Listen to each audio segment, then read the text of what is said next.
It's time to take a closer look at a Venezianico. Not this one. That one's super cool. This one, we're going to take a look at this guy here. This is from the Nereide. I'm going to probably butcher these words. And it's the Acquaforte. And you can clearly see it is a fully engraved case. Like everywhere you look, the bezel of the case, everywhere is engraved, and it's on this fantastic leather strap, and the buckle is engraved as well. And then it's all backfilled with like a black coating to make it pop.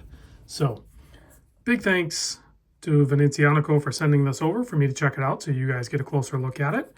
These are on pre-order right now. Again, it depends on when you watch this video, of course, but these sold out pretty quick when they first launched. And so now they're doing another batch of them. Price point on them is $850, and I think you're getting a fantastic looking watch for that price point. Let's get into the size and we'll take a closer look, of course. So the case on this is 42 millimeter. The lug to lug is a 48.75. The thickness is only 12 millimeter. You have a flat sapphire crystal up top. 22 millimeter lug opening. So if you want to switch this out, you can, but I'm going to tell you right now, you're not going to, because this strap is fantastic. Absolutely love this leather strap.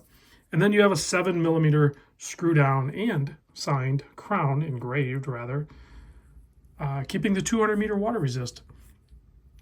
Inside is an automatic Miyota movement, the 9039 no date variant of the movement. And you can see there you have kind of a flat black dial that's kind of pressed or embossed with the branding and the model. And then you have their logo applied, as well as applied markers, all filled with black loom, handset black loom, which, spoiler alert, black loom is not great, but it's all for the look of the watch. So kind of had to be done. This would not look right if you had bright white, loom printed on the markers and handset. It just wouldn't look right, because this is really what we're going after here, is how ornate this is with this Renaissance inspired pattern. And check out that case back. That is wild. So beautiful looking watch. Look on the bottom of the lugs even. I mean, this thing is just tricked out. The only place it's not is like in between, and that would be insane if it was. It's already pretty bonkers. But if they would have done in between the lugs there too, but it's already like everywhere. Top, bottom of the lugs, side of the case, the bezel insert, and you still have a little triangle up there so you can orientate it. But it's also symmetrical too, so it's the same on both sides. The crown guards, top and bottom, literally everywhere, even the buckle.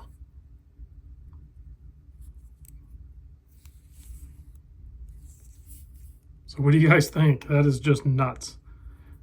Probably one of the more affordable ways to get into an engraved style watch. They are some like where you can rub your finger on it and you can kind of feel it. There are some, like, I wouldn't say rough edges, but you can feel sharp edges, but not enough that you think there's going to be a problem. Even on the case back, like, I haven't noticed a problem. Like I can tell there's a little bit here, say, but it's not going to be an issue. I've had regular watches that weren't this style with case backs that were much more sharp or rough than this. So let me know what you guys think. It comes in this really cool box. And I don't know if they send it with for every watch, but at least the watches they've sent me, they also send this catalog, which just has, all their watches and their stories and everything in there. So pretty cool little catalog. I think it's a great brand. I think they're doing some unique artist-inspired kind of designs. They're not doing like normal cliche type builds here. And they're keeping the price points low. When have you seen watches like this at the price points that they're offering? It's just, this seems to me that this is the only place I'm seeing it. I'm gonna really blast this thing with UV to see if it'll pop up, but it's not going to be amazing, I'll tell you that. But I'll put a link directly to this watch down below. That's pretty accurate, I think. You know, but like compared to, I don't know, like like a regular watch with just, you know, basic lume, I mean, you can see the difference, right? So, but that's all, it's all part of the design. You can't, they had to do black lume. Otherwise it wouldn't have looked right. So I think that was a good choice. Thanks for watching, guys, and I'll see you on the next vid.